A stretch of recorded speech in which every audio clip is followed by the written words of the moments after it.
함께 하신 하나님의 말씀은 민수기 36장 5절부터 9절 다 같이 합독하겠습니다. 시작. 모세가 여호와의 말씀으로 이스라엘 자손에게 명령하여 이르되 요셉 자손 지파의 말이 옳도다. 슬로보앗의 딸들에게 대한 여호와의 명령이 이러하니라. 이르시되 슬로보앗의 딸들은 마음대로 시집가려니와 오직 그 조상 지파의 종족에게로만 시집갈지니 그리하면 이스라엘 자손의 기업이 이 지파에서 저 지파로 옮기지 않고 이스라엘 자손이 다 각기 조상 지파의 기업을 지킬 것이니라 하셨나니 이스라엘 자손의 지파 중 그 기업을 이은 딸들은 모두 자기 조상 지파의 종족되는 사람의 아내가 될 것이라. 그리하면 이스라엘 자손이 각기 조상의 기업을 보존하게 되어 그 기업이 이 지파에서 저 지파로 옮기게 하지 아니하고 이스라엘 자손 지파가 각각 자기 기업을 지키리라. 아멘. 오늘은 민수기 마지막 장입니다. 36장인데요.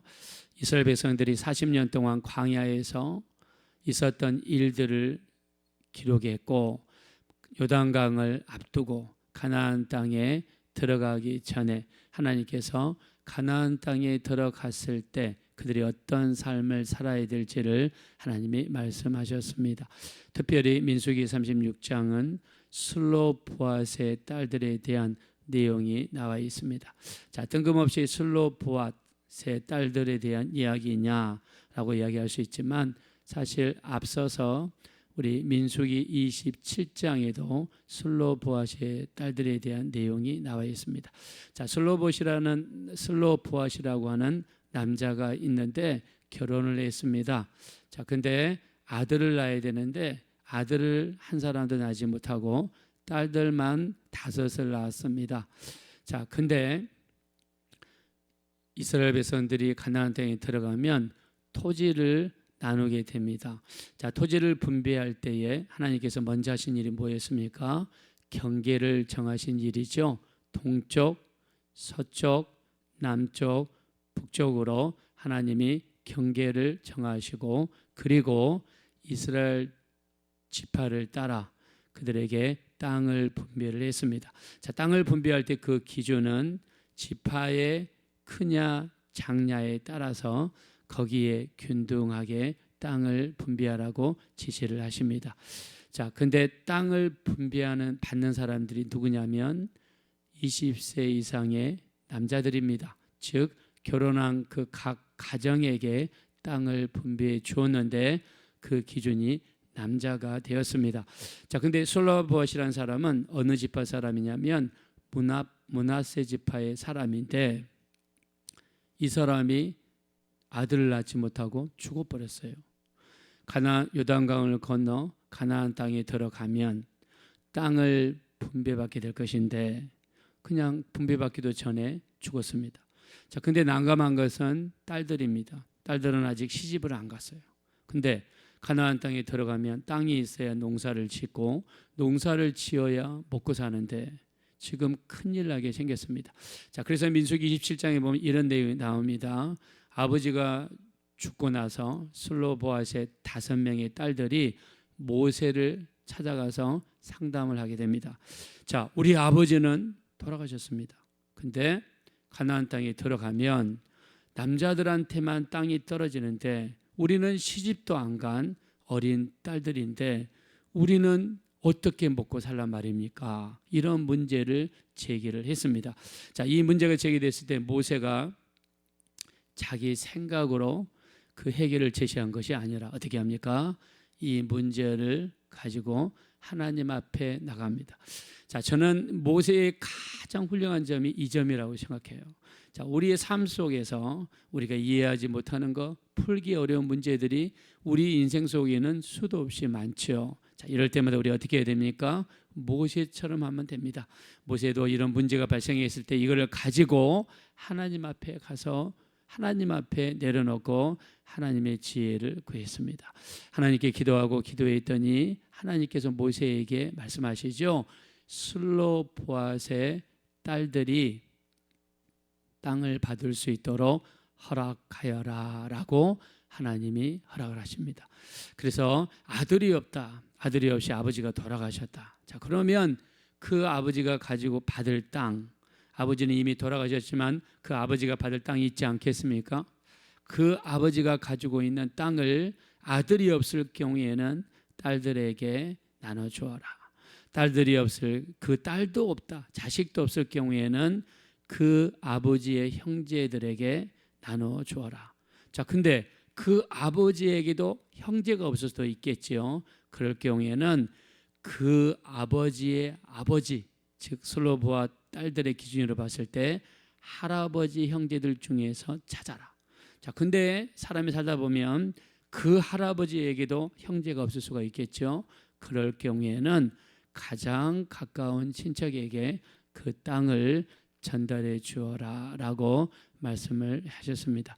자, 실제로 이스라엘 백성들은요, 자기들이 받은 땅을 팔면 안 됩니다. 다른 사람에게 주어서도 안 됩니다. 왜요? 하나님이 주신 땅이기 때문에 그 땅을 받으면은 끝까지 지켜야 되고, 자기가 받은 그 땅을 자녀들에게 넘겨줘야 되고, 팔아서도 안 됩니다. 자, 그러나 만약에 먹을 것이 없고 아주 심히 경제적으로 어려움을 겪을 경우에는 땅을 팔 수가 있었습니다. 자, 그러면 땅을 파는데 이스라엘은 희년이라는 제도가 있죠. 우리가 성경 읽어보면 안식년이 있고 희년이 있습니다. 안식년은 7년마다 한 번씩 돌아오죠. 그래서 7년마다 한 번씩 목사님들도 이렇게 1년 정도 쉬는 뭐 그런 안식년을 갖기도 합니다. 자, 7년이 7번 돌아오면 49년이죠. 그리고 49년 그 다음 해가 50년이 되는데 이 50년째 되는 해를 희년이라고 했고 영어로는 주빌리라고 했습니다. 주빌리라는 뜻은 기쁨의 해, 해방이 되는 해, 자유를 얻는 해가 됩니다. 자, 그래서 만약에 돈이 없어가지고 호구지책으로 땅도 팔았는데 또 더 이상 나올 데가 없으면 자기 육체를 어떤 부잣집에 종으로 들어갑니다.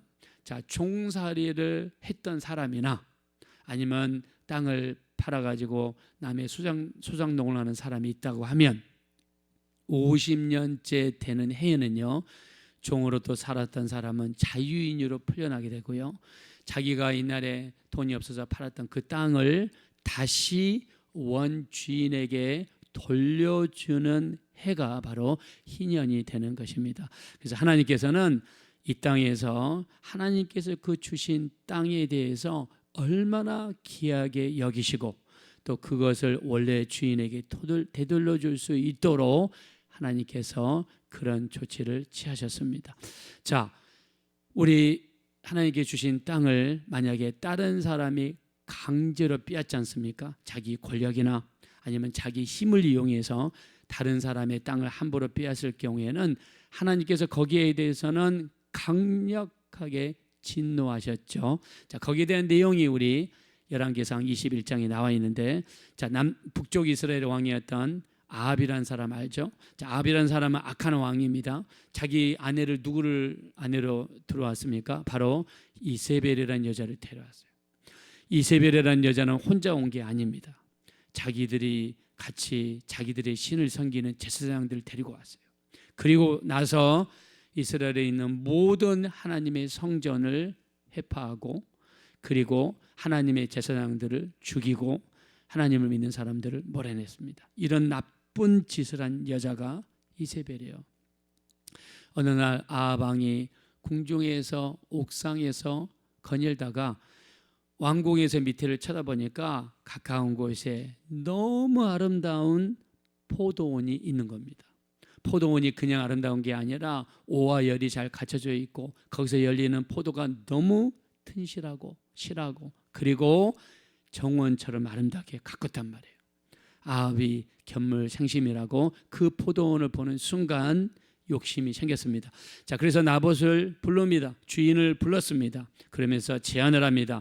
네 포도원을 나한테 달라. 내가 후하게 쳐주겠다. 아니면 네가 다른 데 포도원을 원하면 내가 이보다 훨씬 크고 좋은 곳에 포도원을 주겠다. 근데 나봇이 어떻게 했습니까? 이렇게 이야기하죠. 우리 조상들이 물려주신 땅을 다른 사람에게 파는 것을 하나님이 허락하지 않습니다 라고 믿음의 고백을 했습니다. 그러니까 하나님 이야기를 하니까 아합도 하나님을 두려워해서 함부로 하지 못하고 고민은 되고 욕심이 또 충만해서 그게 화병이 생겨가지고 침대에 누워버렸습니다. 자, 옆에 있는 자기 아내 이세벨이 그 모든 자초지정을 듣고 보고 있다가 어떻게 합니까? 왕의 이름으로 공문을 띄우죠. 그리고 나봇이 사는 동네 이장한테 편지를 전달합니다. 그리고 그 편지에는 나봇을 수많은 사람들 앞에서 높여라, 상을 줘라, 그리고 잔치를 벌여라. 그 잔치가 벌어지는 그날 2명의 불량자를 세워라. 자, 왜 2명의 불량자를 세우냐면 증인이 이야기할 때 한 사람만 이야기하면 증인의 효력이 없습니다. 반드시 2명을 세우게 되어 있습니다. 자, 그래서 2명을 세워라. 그리고 뭐라고 이야기하느냐? 나봇이, 저 지금 높아진 나봇이 왜 저렇게 높아져 있습니까? 저 사람은 저기에 있을 자격이 못 되는 사람입니다. 왜냐하면 하나님과 왕을 저주한 것을 우리가 들었습니다 라고 거짓말을 하게 했어요. 그 이야기를 듣자마자 잔치에 모여있던 수많은 이스라엘 사람들이 그 기쁨이 분노로 변해서 옆에 있는 돌을 들고 나봇을 돌로 쳐서 죽였습니다. 그리고 아합 왕이 그 포도원을 강제로 뺏었어요. 하나님께서 엘리야를 보내셔서 하나님의 메시지를 전달합니다. 아합아, 네가 나봇에게서 이 포도원을 강제로 빼앗았느냐? 걔들이 나봇의 피를 핥았던 곳에서 네 피를 핥게 될 것이고 걔들이 이세벨을 먹게 될 것이다. 아합과 관련된 모든 사람이 죽으면 걔들이 와서 먹을 것이고 들에서 죽게 되면, 들에서 죽는 것은 전쟁에서 죽었을 걸 의미합니다. 들에서 죽게 되면 공중의 새가 먹게 될 것이다. 여러분, 얼마나 무섭습니까? 나봇의 피를 핥은 곳에서 개들이 네 피를 핥게 될 것이라고 그랬어요. 나중에 아합 왕은요, 길르앗 라못에 올라가서 그렇게 미가의 선지자가 올라가지 말라고 했지만 거짓 선지자들의 꾀임에 넘어가가지고 길르앗 라못에 올라갑니다. 거기서 전쟁을 하다가 왕복을 벗어버리고 다른 사람의 옷으로 변장을 했죠. 근데 날아오는 화살에 의해서 옆구리가 맞았죠. 그리고 나봇이, 이 아합 왕이 전쟁터에서 쓸쓸하게 죽었습니다. 아합의 시체를 수레에다가 싣고 사마리아로 돌아오는데 그 수레가 피에 젖었어요. 그리고 왕의 장례를 치렀습니다.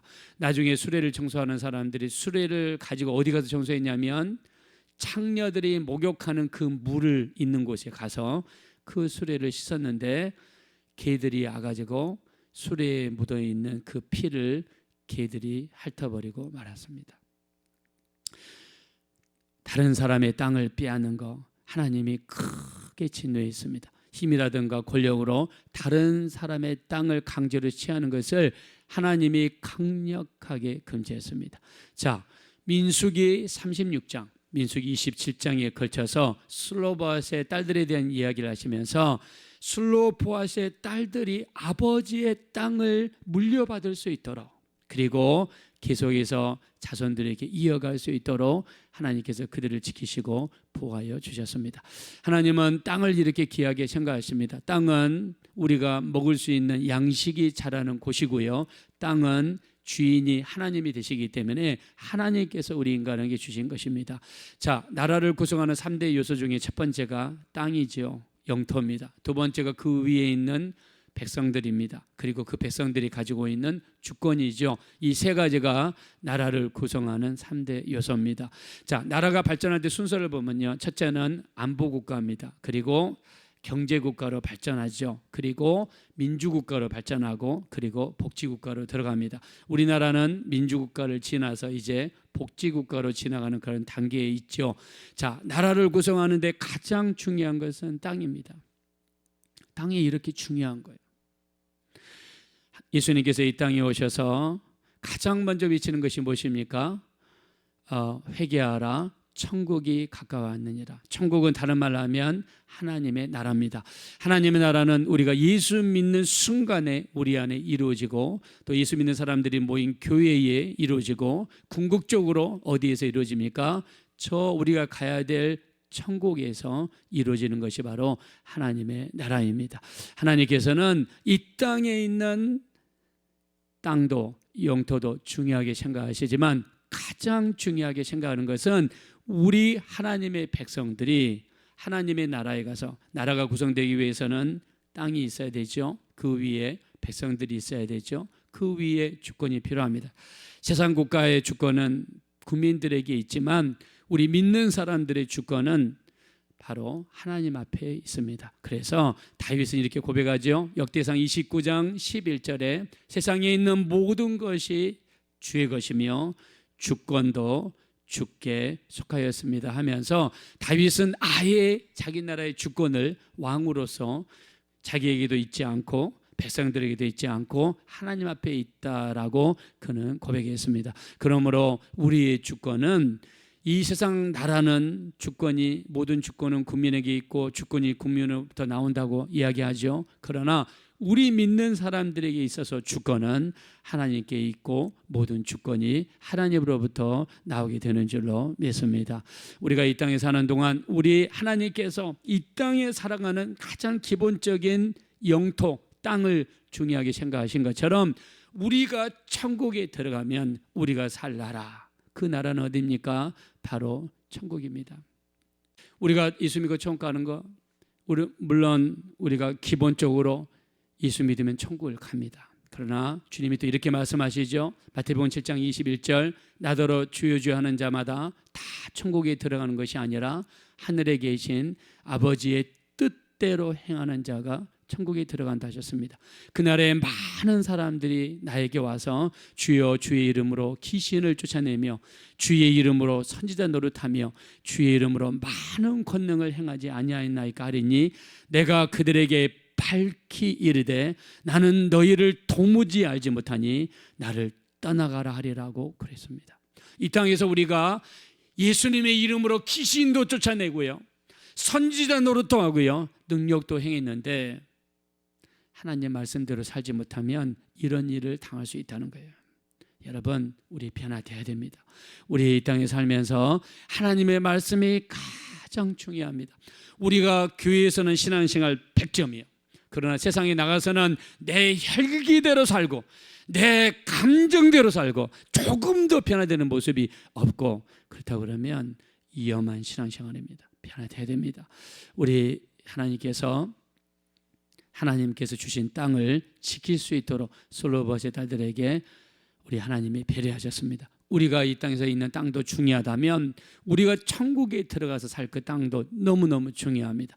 천국에 들어가기 위해서는 날마다 예수님의 보혈 의지에서 회개하고 주의 뜻대로 말씀대로 살아가는 것입니다. 내 감정과 내 생각을 버리는 것입니다. 우리 갈라디아서 5장 24절, 그리스도 예수의 사람들은 그 육체와 함께 정욕과 탐심을 십자가에 못 박았느니라. 만일 우리가 성령으로 살면 성령으로 행할지니 헛된 영광을 구하여 서로 다투거나 투기하지 말지니라 라고 말씀했습니다. 우리 예수 안에서 날마다 죽어져서 오직 빛과 소금의 역할을 감당하며 주님의 모습을 닮을 수 있는 우리 모두가 되어주셔서 한 사람의 낙오자도 없이 우리 천국에서 주님을 영접할 수 있는 우리 기쁨의 성도님들 되어지시기를 예수님의 이름으로 축원합니다. 이 시간 기도하실 때 이 땅에 사는 동안 오직 우리에게 기준은 하나님의 말씀입니다. 하나님의 말씀에 거하게 하시고 말씀대로 순종하게 하시고 우리의 생각, 우리의 자아, 우리의 아집, 우리의 감정 철저하게 부인하고 버리게 도와주시고 이 육신의 사람이 날마다 죽어지게 도와주셔서 하나님의 말씀을 마음에 새기고 그 말씀에 철저하게 순종하며 복종하게 나아가서 우리 저 아름다운 천국, 저 주님이 계신 곳에 우리 모두 이룰 수 있도록 우리 다 같이 합심으로 기도하겠습니다. 돌아주고 잡으러신 하나님 진심으로 감사합니다. 우리가 이 땅에서 살면서 우리 하나님 우리를 불쌍히 여겨주시고 우리를 긍휼히 여겨주시고 우리를 불쌍히 여겨주십시오. 우리가 예수 안에서 온전히 거듭나고 변화되기 원합니다. 우리가 온전히 거듭나고 변화되기 원합니다. 우리가 주 안에서 죽어지기 원합니다.